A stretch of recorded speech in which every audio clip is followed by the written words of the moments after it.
Hello, and welcome to Overthink, the podcast where two philosophers burn the candle at both ends, bringing big ideas into dialogue with everyday life. I'm Ellie Anderson. And I'm David Peña-Guzmán.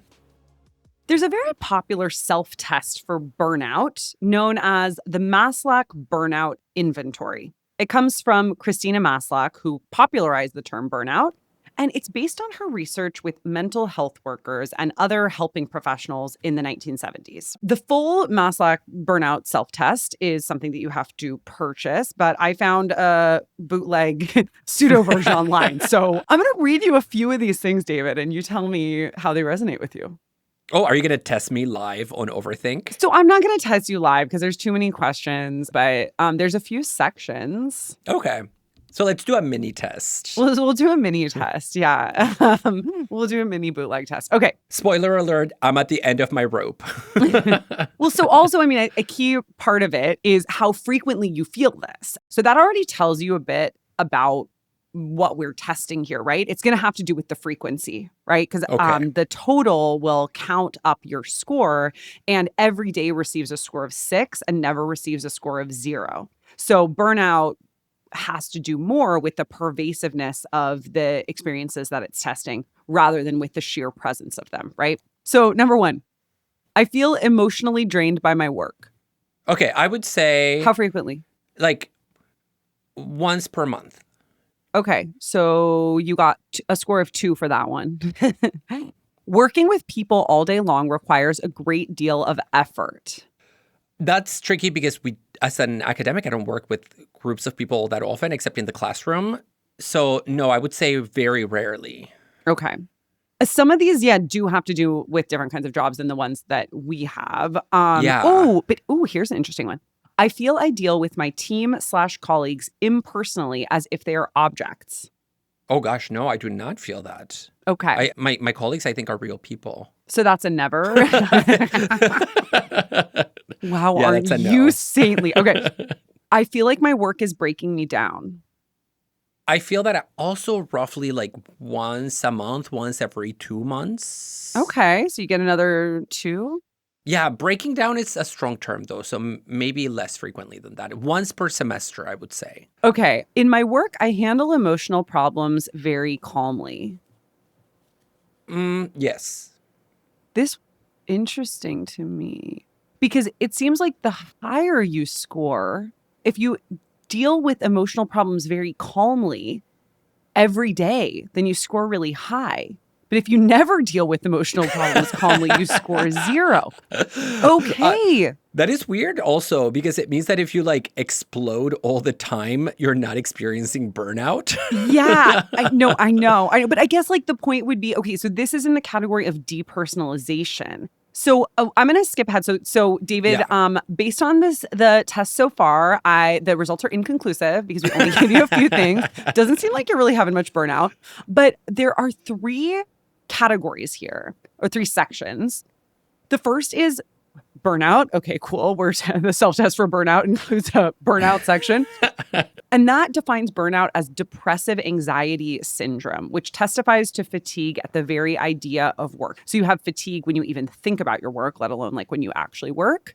And then the problems disappear outside of work. So it's a specific kind of depressive anxiety that you experience in relation to your work.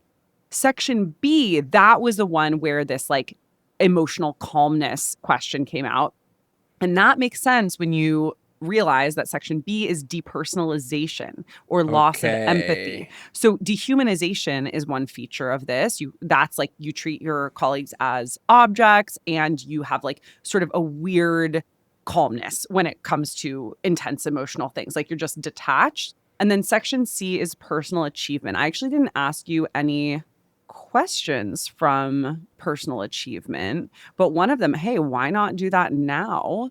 I accomplish many worthwhile things in this job. Oh, no. A few times a year. Yeah, actually, okay, that sounds about right. And so my results are still inconclusive. Although I have to say, I think a lot of academics occupy an interesting position relative to burnout. This is something that I talk about in the book that I just published with our friend Rebekah Spera about academic philosophy. To remind us the name. It's called Professional Philosophy and Its Myths, where we talk about the politics of professional philosophy, and that includes labor politics. Get your library to buy it because it's priced for libraries, not for individuals. Yes, I feel very comfortable telling people to only get their library copies rather than purchasing it as individuals. How do you feel about the bootleg copies, like my bootleg copy of Maslach's? Oh, get it. Download it illegally. Okay. It's about the ideas and not the 6 cents I'm gonna get in my pocket if you buy it from the publisher. We also talk about the politics of publishing, but one of the things that we talk about is how a lot of academics suffer from burnout, but also because we relate to our job as if it's this special spiritual vocation. We wouldn't answer the questions that you were asking, Ellie, in a way that would reveal burnout, because we would say, oh, we're super happy in this job. We get to teach. We don't have to teach. And so the ideology of being committed to a mission and something larger than yourself, it doesn't prevent burnout, but it prevents people from recognizing their burnout. And so who knows, maybe that's the case with us, Ellie. You and I are maybe literally at the end of our rope, but we think that we are thriving and happy with a high sense of achievement. I wouldn't go that far, but I mean, I guess to some extent, such is life under capitalism. Today, we're talking about burnout. How is burnout different from exhaustion or fatigue? What does the history of the term reveal about burnout's connection to social justice? And does achievement culture necessarily result in burnout?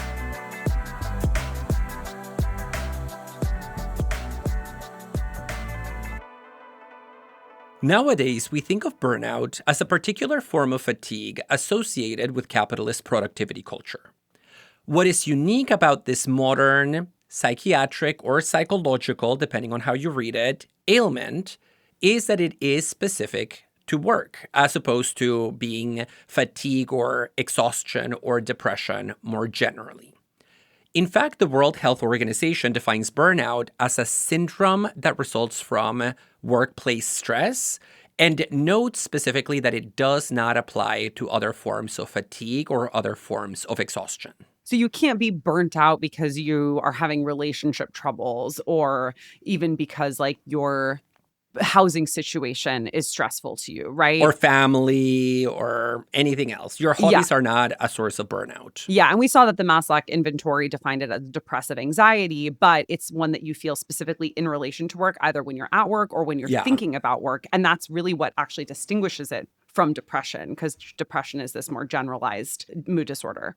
So one thing I read in prep for this episode, and I know you did, David, as well, is Hannah Proctor's book, Burnout, specifically the chapter of the book on burnout called Burnout. This is a theme here. The Maslach inventory for burnout has a section on burnout, and the Hannah Proctor book called Burnout has a chapter on burnout. This book was just one of those books I love to read on my own time. I had actually purchased it well before we decided to do this episode. I just hadn't read it yet because it's I love reading mix of sort of social criticism and theory and history. And this really scratched that itch. And she notes that burnout has not always had this particular meaning, specifically an association with capitalist productivity culture or with workplace stress generally. The term was first introduced by Herbert J. Freudenberger, who was a psychoanalyst who, as a young person, age 12, escaped Nazi Germany. And then he moved to New York and he became a psychoanalyst.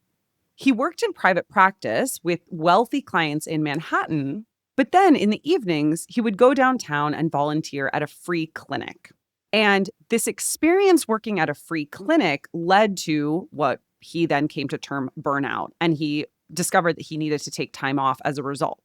In coining the term burnout, he was trying to describe cases of physical or mental collapse as a result of overwork. So I think that tracks with our usual conception of burnout today. But it was more specific than that. And so here's how it's described in the Proctor book.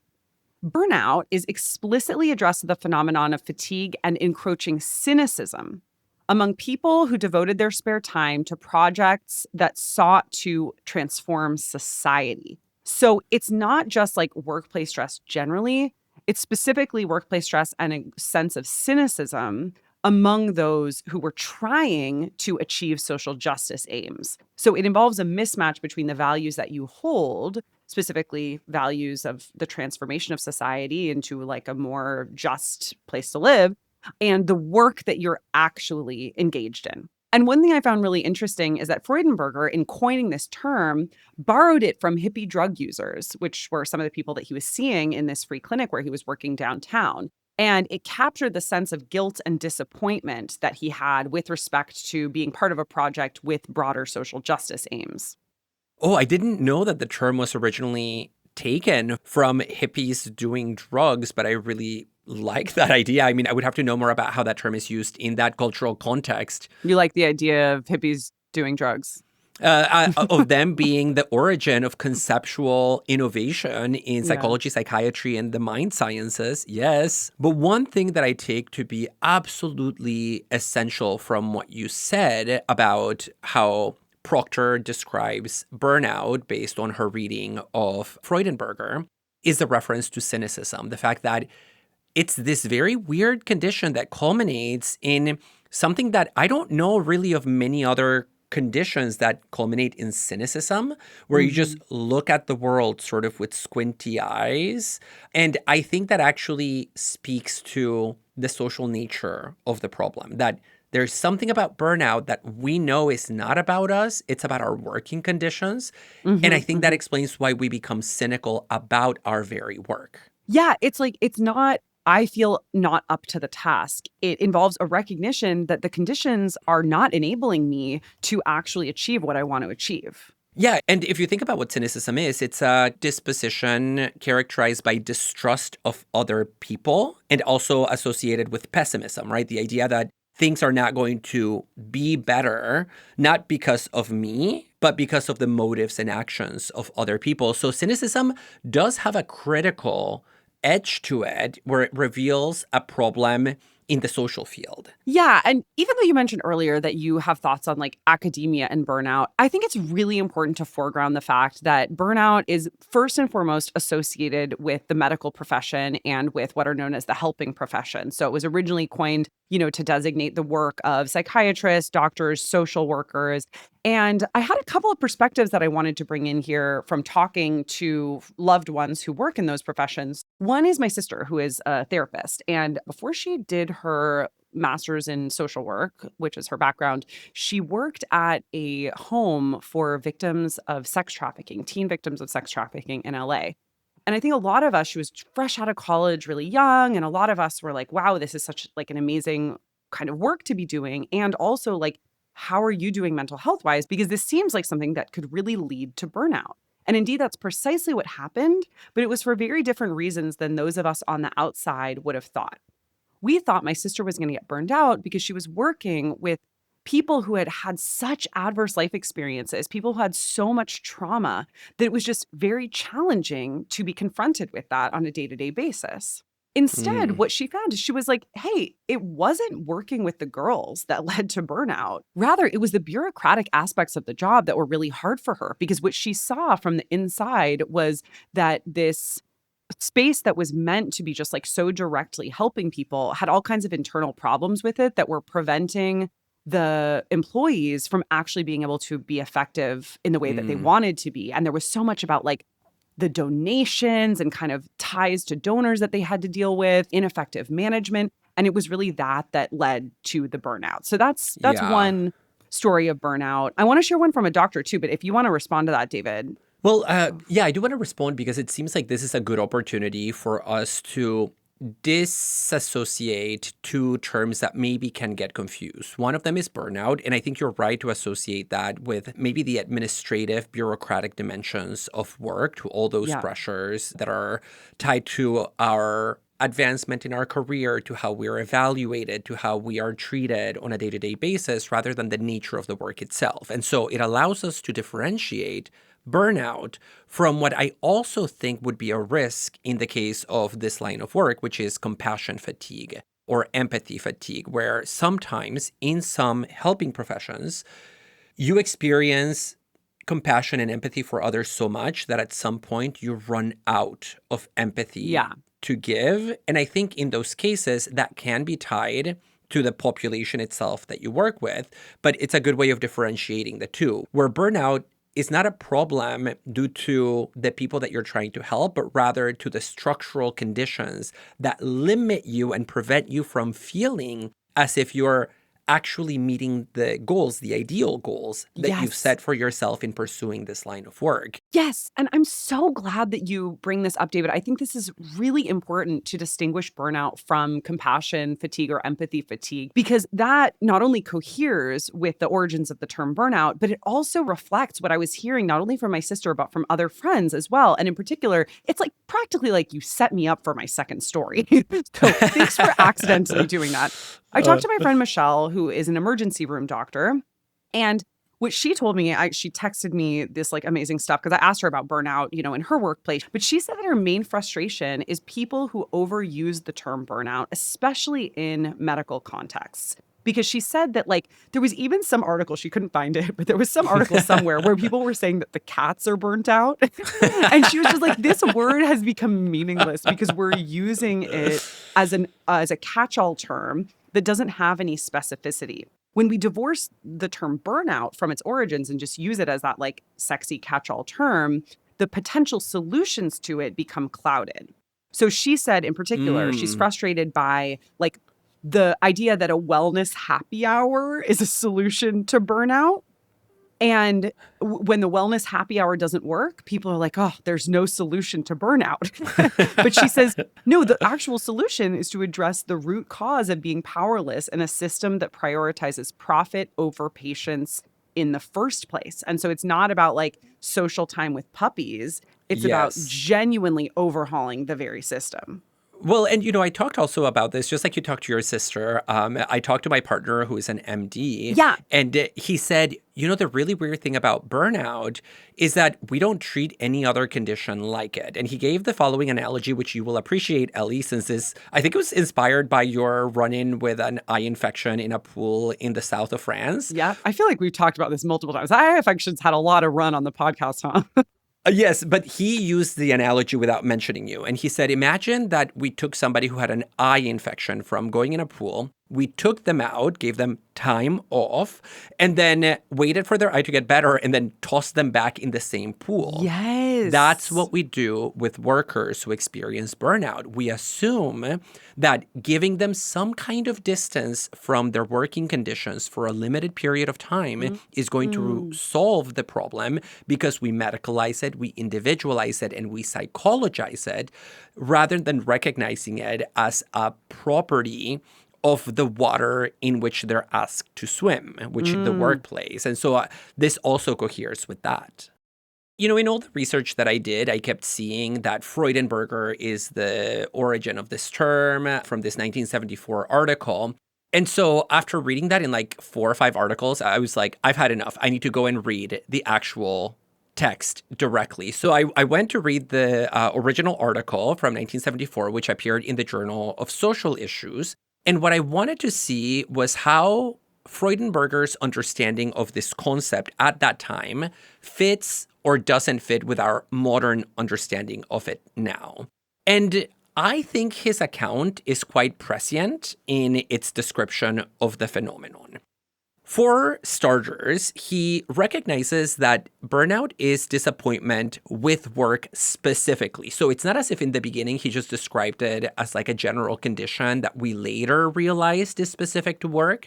That specificity is already built into his account in 1974, which, it's like half a century ago. So he's recognizing that there's an issue here about workplace culture. Now, he's not super clear about the causes of burnout, but he does allude to the fact that a lot of lines of work, especially those that have this connection to social justice aims, are being subjected to increasing routinization and monotonization, where like the work is becoming repetitive. There's a lot of forms, as you said, we need to get donors, we need to do self-evaluations, we need to apply for grants. Not the self-evaluation.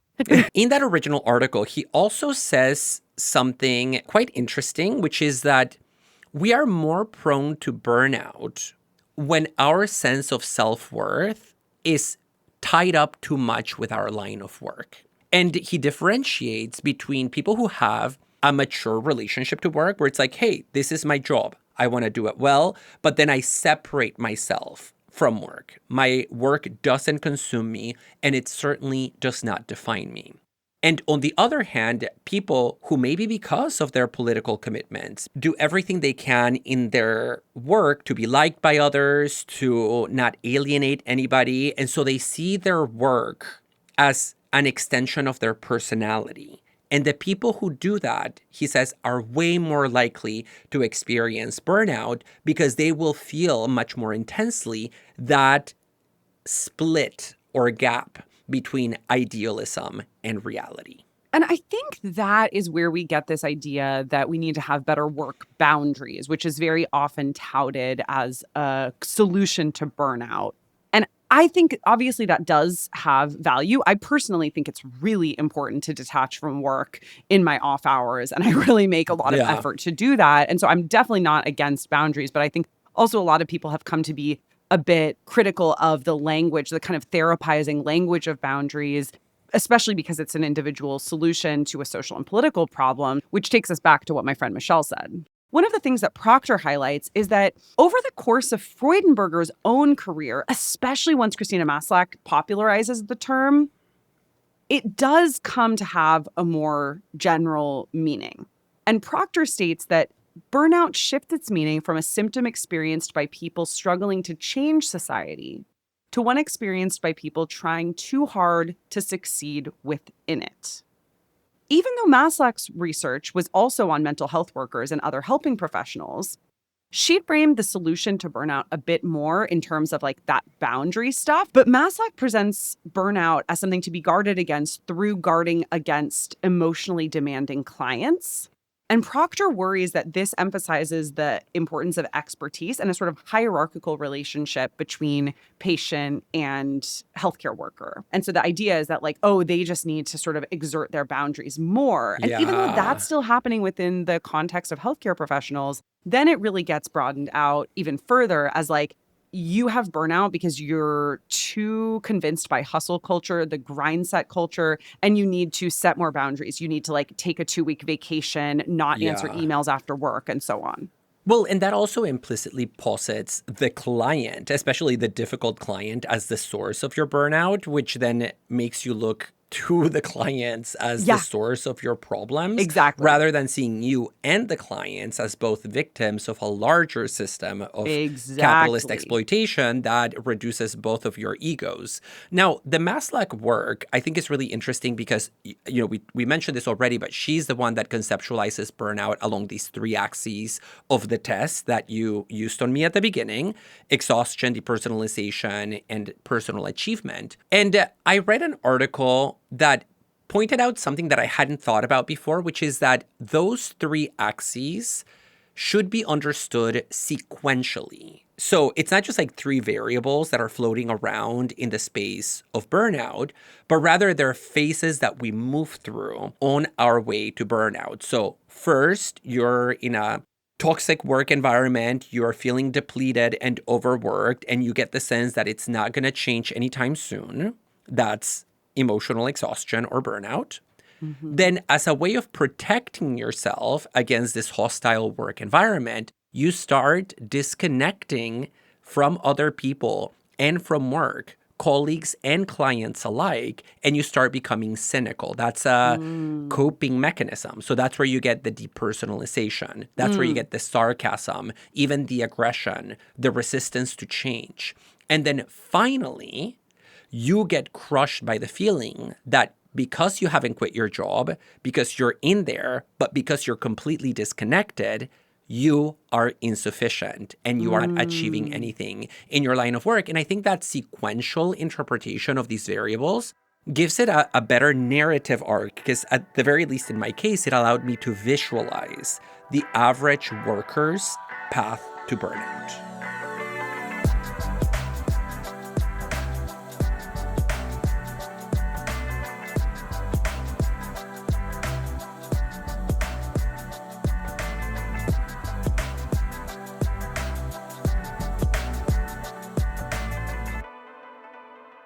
David, when you and I were thinking about doing an episode on burnout, there was something that we both immediately messaged each other on Slack, probably simultaneously, if my memory serves me well, which it very well may not, that we wanted to talk about, which is the contemporary philosopher Byung-Chul Han's very short, very pithy little book, The Burnout Society. We've talked about Han before. We did a YouTube video on his text In the Swarm a while back, and we sort of teased him for writing really short books. Supposedly, Han only writes 3 sentences a day. But, one of the benefits of that is that it's short and pithy. So I often teach this text when I teach continental philosophy. And I mean, it's so fascinating. I think people really connect to it. And in fact, I did a short YouTube lecture years ago on this text, and it's one of our more popular YouTube videos. Now we're talking about how people use burnout today in relation to capitalist productivity culture, or what Han calls achievement society. So let's get into the picture of burnout that Han offers. Yeah, so I think the best place to begin is by thinking about precisely this concept of the achievement society, which means exactly what you think it means, that we live in a culture that, because of the rise and spread of capitalism, has come to see achievement understood as endless productivity for the sake of generating profit as the highest value that we can pursue and achieve. So under capitalism, there is no greater badge of honor than to be looked down by your superior and to be told that you are a productive little bee, right? That you've produced more of your share of honey for the hive. And according to Han, one of the essential features of the achievement society is that it has completely reconfigured the nature of power such that we can no longer understand the achievement society by invoking something like a top-down form of power, like what we might see in a repressive society or in a society of control, where we say that we are oppressed because society tells us you must not or cannot do X, Y, or Z. Rather, in the achievement society, we are oppressed by a you can, by this constant encouragement that we do, that we produce, that we achieve, especially because the achievement society has convinced us that the things it wants us to do are also the things that we want to do, because that's how we establish our own sense of self-worth. So let's break down some of the features of this achievement society. For one, Han thinks that we become achievement subjects. We're characterized by a compulsive freedom. And he says that what happens when we have this compulsive freedom is that we have what he describes as the free constraint of maximizing achievement. It's like we're free to do anything. Therefore, we are constrained, we are forced to try and maximize that freedom, that achievement. Yeah, to do everything. Yeah, exactly. That's maybe a nicer, more pithy way of putting it. Yeah. And he describes this as auto-exploitation. And so we come to exploit ourselves. And you might think at first, if you know anything about Foucault, that there are some similarities here, because Foucault also thinks that a disciplinary society encourages us to subject ourselves to become like obedient subjects. But Han thinks this is actually the opposite of what Foucault was writing about, because he thinks Foucault's analysis of disciplinary society, where we're subjecting ourselves and becoming obedient, that's a society that's governed by the no, like you cannot do this. What we have instead is the I can. And so Han finds Foucault's analysis to be ineffective for helping us understand achievement society.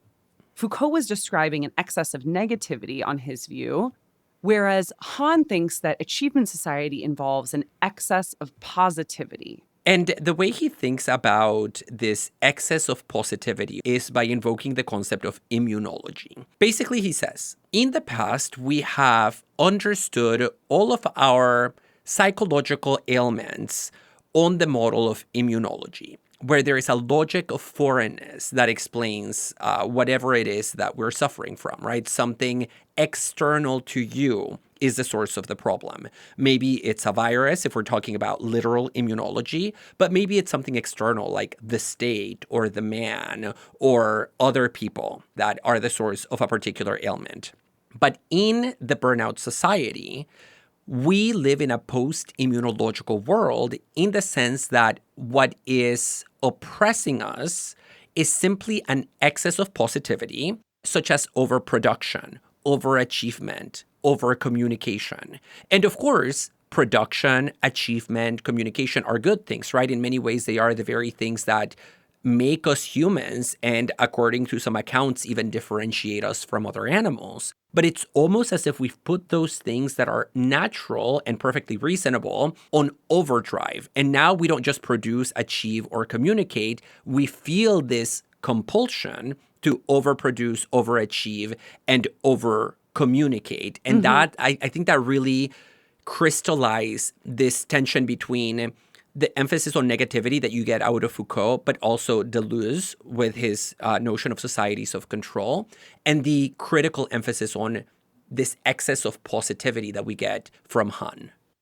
And I'll be honest, I think Han isn't totally fair to Foucault on this point. I actually don't think his view is quite as different from Foucault and Deleuze as it seems. But hey, if you're writing in contemporary European philosophy, like one of the hallmarks of that is to as strongly distinguish your view from existing ones as possible. Yeah, anxiety of influence, baby. Yeah, like I think that Han associates this drive toward productivity with hyperactivity, a mode of consciousness where we experience a kind of lack of interruptions or between times. And I think in the years since Han wrote this has even become more salient because of the nature of scrolling, how like there's really no between times for those of us who have smartphones anymore, and the kind of distinction between a between time and like the time that we're actually spending doing an activity is perhaps non-existent, right? Because are you doing an activity or not when you're scrolling your phone?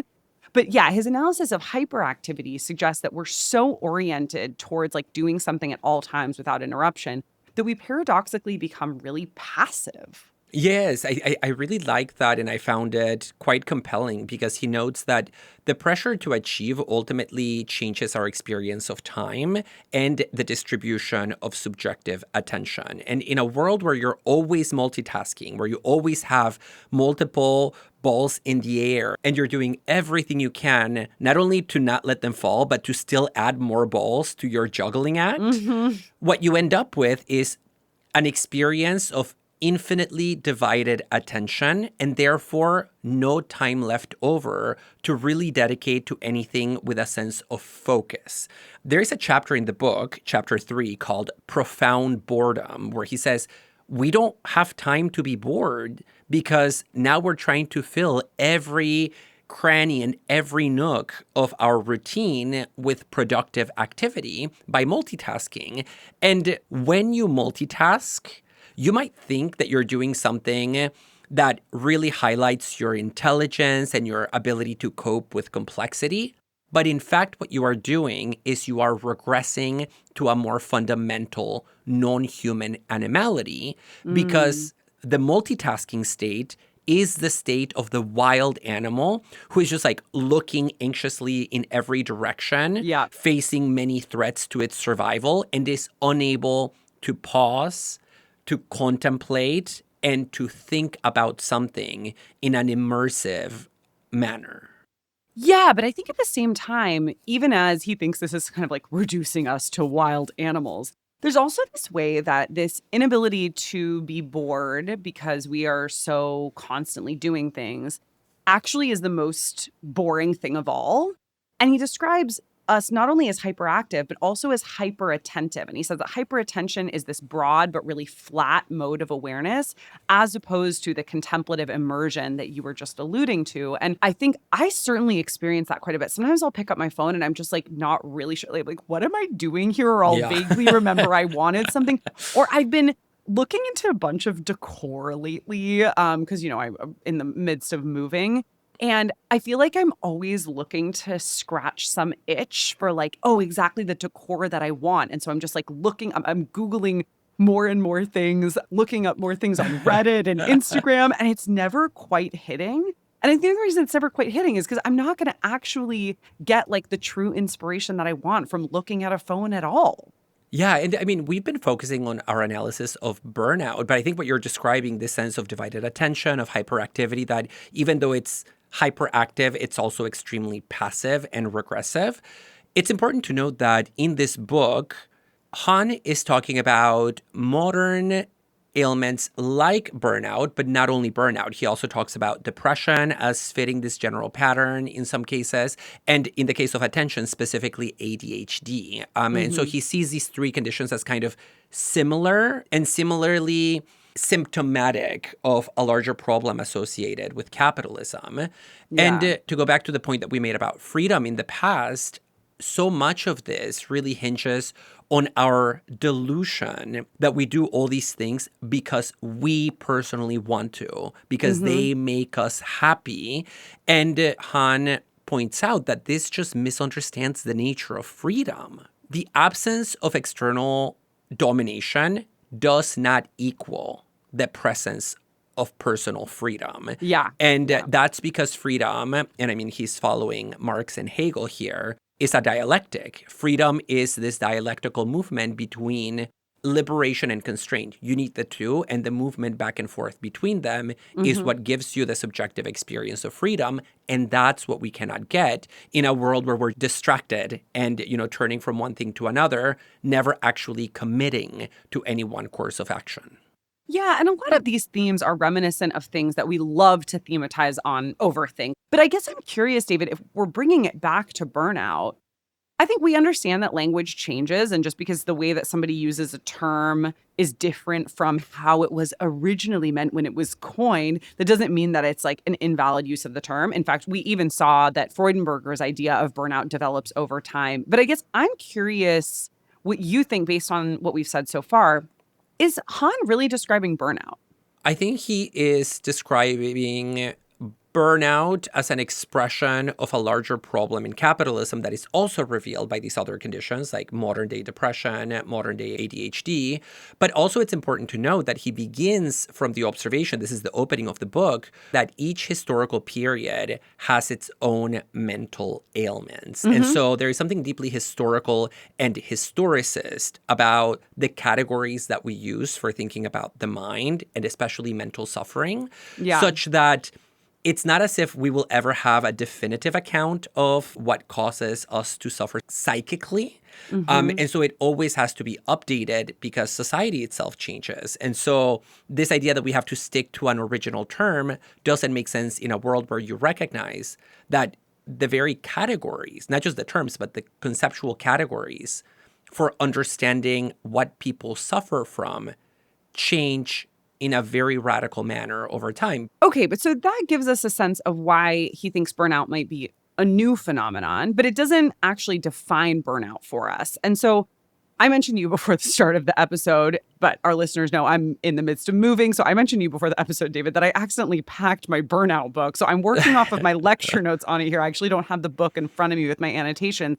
So I'm forgetting how and whether Han actually defines burnout. I don't have that in my notes, which makes me think that he probably doesn't give a straightforward definition, which isn't, no, that's not necessarily a bad thing. I didn't notice it. It must not be there. Well, no, I mean, usually when I take lecture notes, like I'm writing down the definitions. It's possible I just missed it, but I actually don't have much at all on burnout itself in my lecture notes. So you're right. And that's because I think he is adopting this more critical political orientation in the book. But he does say in the final chapter that the root of burnout is the inability to say no. Okay. So well, that's the root. That's not the phenomenon. I know, but that's the root. And I think it captures something about the experience too, right? That in burnout, there's a new project at work. Yes, I want to do it because I want to advance. Yeah. I want to climb the corporate ladder. It also captures the essential burnout-y element of FOMO, where FOMO, it's also the inability to say no to things, right? Because you want to maximize experience. You want to not miss any opportunity.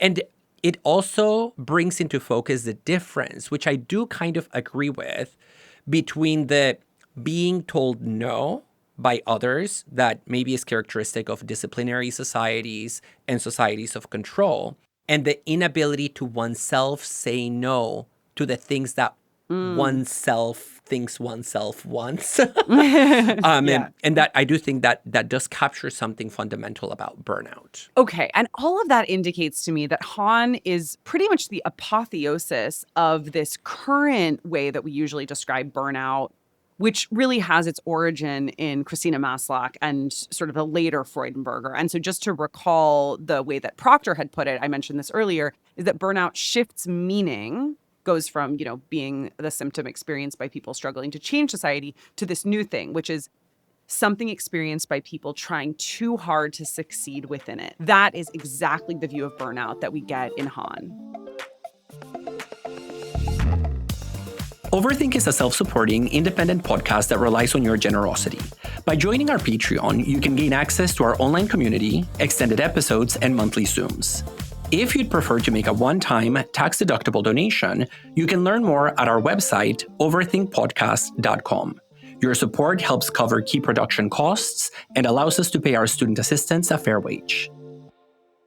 Despite my results to the Maslach test being inconclusive, the American journalist Helen Peterson wrote a book about burnout called Can't Even: How Millennials Became the Burnout Generation, where she argues that burnout really is a millennial problem. It's people like you and I, Ellie, who primarily experience burnout, and that has to do with the recent history of economics. According to Peterson, millennials went into the workforce immediately after the 2008 financial crisis. And that really determined our experience of being at work. And it led to us being mired in debt, to us feeling this pressure to succeed, to some extent because of the pressures that our parental generation put on us about the meaning and value of work, ultimately resulting in all these feelings of anxiety and hopelessness that we've been talking about, and also cynicism that are characteristic of burnout. So if you want to visualize the quote-unquote average burnout victim, it would look very much like you or me. I don't think so, David. I mean, just because we're millennials, like that's not us. Like I think the average burnout victim, I think this was Michelle's point, is that like we need to be careful about what we mean by burnout here, because I think, at least in my case, like you and I work extremely hard, David. We work in alienated capitalist conditions that are nonetheless still far, far, far better working conditions. I would say my working conditions are also substantially better than yours, given the kinds of resources that I have at the college where I teach, relative to you working at a state school. So I just think like academics, I'm not saying that we aren't and can't be burnt out, but I think a millennial academic is maybe less of this average burnout victim than like a millennial ER doctor, right? And part of the reason I think it's important to make some of those distinctions is that the idea that burnout is just a product of hustle culture is not sufficiently nuanced. Like here's an example for you. The girl boss, the classic millennial girl boss of 2018 is not burnt out. That person's working her ass off. But I would say like there's not that particular there's definitely no cynicism there, right? And maybe part of the point is that we've become cynical because we realize that the girl bossification of the world like wasn't working. Not that everybody thought that it was to begin with. But I don't know. Do you see where I'm going here? I do. I just don't know that I agree. That's the problem here. Because, I mean, I actually disagree with your claim that because we're academics, we are less likely to be burnt out. Because even in the original work by Freudenberger, his target originally was people in service professions. But over time, he came to expand the meaning of the term to include also teachers and academics who do suffer from significant rates of burnout. And that continued with later Maslach and other people who work on burnout. And it continues in my book where we talk about the fact that there is something particularly pernicious about academia insofar as it not only produces very high rates of burnout among faculty member, but it also creates the very conditions that make that burnout invisible to the very people suffering from it. And, just like knowing how many people in academia dream about leaving academia, fantasize about doing something else. That's the kind of cynicism that reeks of burnout. Yeah. I just want to be careful around it because I think I am in a very different position than, say, a dean. I think like a lot of faculty members who go into administrative roles in academia get super burnt out in sort of the classical sense of the term. I also think that adjuncts get burnt out in a different way from people on the tenure track. And so I'm not saying that academics don't experience burnout. It's just, I think we, maybe need to be a little bit more nuanced. And I think I'm trying to think about whether I would say that I experienced burnout when I was a non-tenure track faculty member, like when I was doing adjunct and visiting professor work. And I would definitely say I was a lot closer to it than I am now. Another piece of research I came across associated burnout particularly with women. The popular book, Burnout, The Secret to Unlocking the Stress Cycle. It's written by Emily and Amelia Nagoski. And one of the points that they make in their book, which I actually have some pretty serious questions about, is the idea that burnout is not just like exclusive to women, but sort of like a common phenomenon that women experience. The reason I have questions about that is because I'm actually not so sure this is like as gendered a phenomenon as we might say. I mean, our listeners know, like, I am very concerned with gendered inequities and sort of the effects that they have on our psychological and emotional lives. But I guess I don't necessarily see burnout as one of those features, in part because I do think we should be careful to limit burnout discussions to the workplace in order to maintain the specificity of the term. Oh, I see. Yeah. And, about the limiting of the term to the workplace, I don't know how I feel about that either, because I think there are ways of experiencing burnout that happen outside of work in the technical sense of the term. And so the debate then becomes definitional, right? Like, are we just defining it as work, or are we talking about something that can happen in various places? But for instance, now people are using the term burnout to talk about athletic burnout, which is not physical fatigue, right? It's not like, ooh, I'm really sore in my muscles from a workout.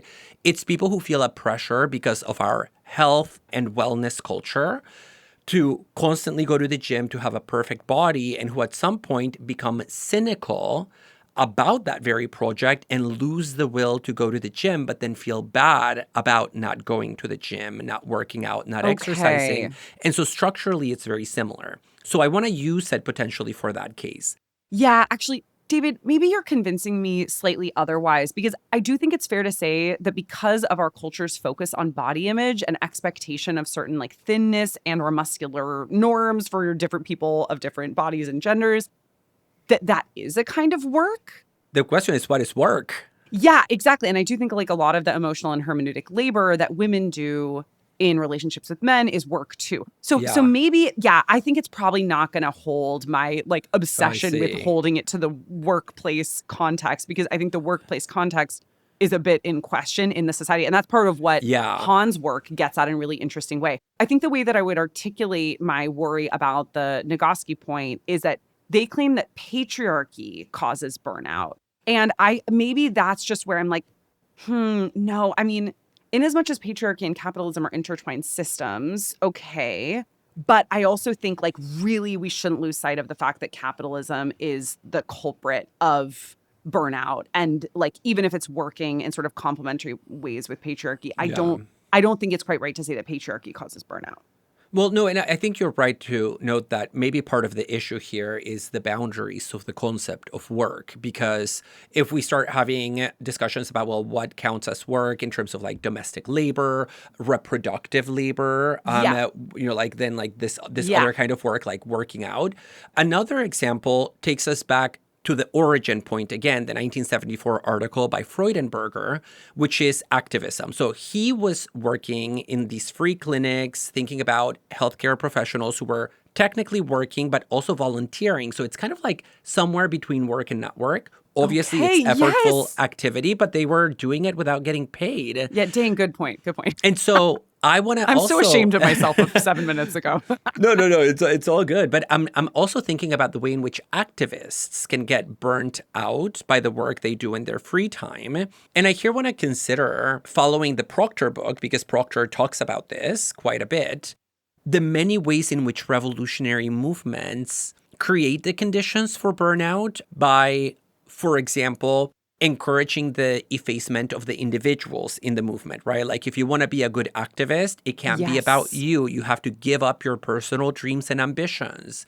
Also, the day-to-day work, if you're an activist, can be grueling, it can be thankless, and it can disconnect you from the larger goals and values and missions of the movement at large, leading to cynicism. I mean, burning out is a real phenomenon in activist circles. Yeah. And, finally, I would add another point from the Proctor book, which is that social justice movements often place these implicit prohibitions against the expression of negative emotions in activist circles, like, oh, I feel defeated, I feel hopeless, I feel like I'm despairing. And so preventing individuals from expressing those negative emotions can also push them to the precipice of burnout. I loved this part of the Proctor book because one of her worries is that because a lot of social justice movements, by emphasizing the collective rather than the individual, end up not acknowledging the significant impacts that this work can have on the individual. And so I think if we connect this to our earlier point about the solution to burnout really being a complete overhaul of the system, we at the same time shouldn't lose sight of the fact that burnout is experienced by individuals, right? It has this kind of isolating and individual quality. And Proctor wants to suggest we're not doing ourselves any favors by thinking that the individual and their emotional well-being just doesn't matter in activist circles. And I mean, this raises the all-important question of how do you prevent burnout from arising in the first place, and then how do you combat it once it's already there? And unfortunately, that's a really difficult question for which there is no agreement, right? Yeah, surely you can take people out of the pool, but insofar as people have to work and pay their bills, they have to be tossed back in the pool to get yet another eye infection. I keep going back to the original article, and that's because I really enjoyed it. But this is a place where I saw the limits of Freudenberger's thinking. And that's where his account really proved very dated and of limited appeal to me, because the solutions that he proposes, and there are a lot of them in that article, are quite futile and uncritical. So he does all the things that you might imagine, like the corporate HR person to send you in a pamphlet over email, right? Like he says, Freudenberger, not the 12-year-old who escaped from Nazi Germany and then volunteered at the free clinics downtown. Yeah, he's the one that says like, oh, give people more breaks. Tell your employees to exercise. Tell the people in charge of hiring to only hire people with high energy. He also has this weird point about filtering out candidates who are prone to being sick. So like ask them if they're like sickly individuals and disqualified them from the job, which was just like horrifying and ableist at once. Oh my God. And so he ends on this both really high note of like, there are all these solutions. But for me, it was actually quite a low note because none of those solutions are structural and none of them recognize the root of the problem. And at the very end of the article, I think he kind of shows his cards a little bit where he recognizes that at the end of the day, you cannot prevent burnout. You can only manage it. And I thought, well, yeah, if you're leaving the workplace culture in place and only thinking about individual solutions, like go to pet puppies or go to the happy hour cocktail, then surely you will never be able to prevent it. Okay. Yeah, I mean, I think really the solution to burnout is a complete overhaul of the system, right? This is like definitely a negative feeling and or emotion and or phenomenon, depending on how, I guess we didn't explain how we're defining it specifically that way, right? That emerges within a social and economic above all, right? Economic system that we live under and will continue to persist. I want to offer some individual solutions that came up in a book that came out a few years ago called The Burnout Survival Kit. And David, I was prepared to like be really down for this book. And what I found, I mean, I just read bits and pieces of it, but what I found, it's kind of similar to that Matt Haig, The Comfort book that we like ribbed in our Comfort episode. Oh, yes. It's just like so corny. I mean, it's called a survival kit. I know. And it started as a zine and then it was developed into a book. But I want to give you a few of the suggestions that the author gives. So one is, and I actually like this. So one is double check your gut reaction. If you can't switch off, this is one of the solutions that the author recommends. Double check your gut reaction. Are you even letting yourself consider saying no? Think about your reason for turning something down. It's probably completely acceptable. All you need to do is think of a comfortable way to phrase it, right? And so she's inviting you to sort of think about, like, if your immediate reaction is to say yes, maybe take a pause and think about whether you might say no. I also really value this one, which is outsource the boring bits. Don't get worked up about things that aren't going to play a huge role in your career. Outsource as many non-work related tasks as you can, whether through services or help from family and friends. I'll explain why I like this, and then I'll explain why I also think it's like a kind of problematic Band-Aid. I like this because I've found it immensely helpful in my own life, especially in our work with Overthink. And so one thing we've done is outsource the boring bits to like a scheduling app. Early in the podcast, it was a total nightmare to try and figure out our schedules and have like a workflow. I didn't even really know that workflow apps were a thing because I'm not in the corporate sector. And then a friend was like, why don't you get a workflow app? So now we pay a workflow app to do our workflow for us. And it takes hours out of the job that we do. The problematic side of this, of course, is that when we're thinking about outsourcing, class distinctions come into play, especially if we're thinking about certain things like domestic labor and all of that. And so like, who gets to outsource the boring bits? The people who have relative power, right? We can outsource some of the activities that we'd rather not do to our employees and or to apps because we have the revenue to do so, which is, something we've really worked hard to do and also gives us some power. So it's not that the solution is bad. It's just that I think this book in general, even though now that I'm rereading some of the bits of advice, I actually think they're helpful. I think this is why it's like, yikes, it's a little scary to me. It's sort of this corny illustrated set of tips that actually are never really going to solve the problem. Yeah, but I think even within the space of unideal solutions, there are better and worse ones. I think happy hour is horrendous. I think encouraging workers to learn how and when to say no is quite useful because it does work against what Byung-Chul Han says is the root of burnout, which is our inability to say no even to ourselves, right? To things that we think we want. And so learning the art of negation is potentially one of the better ones on an individual scale, right? So it's not going to solve the structural side of the issue.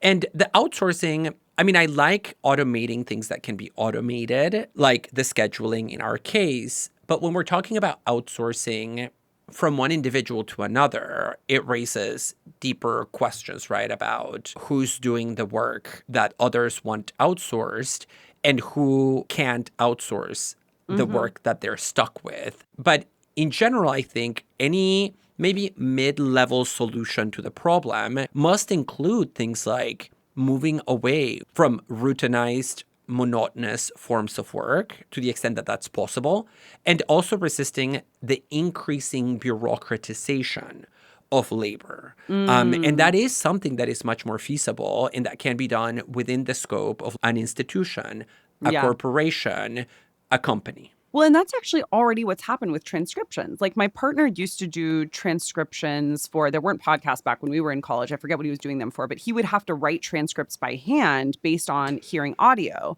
And what Kristen has is an auto-generated transcript of our podcast episode that then she has to correct, right? And so that severely cuts down on her labor time, which means then that we can give her more hours to do parts of the Overthink job that are actually more gratifying.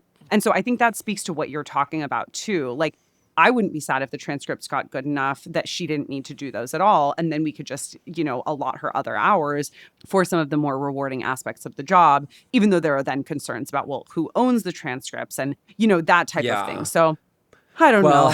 At our next meeting, we just have to give all Overthink assistants the Maslack Burnout inventory self-test to see how they're doing.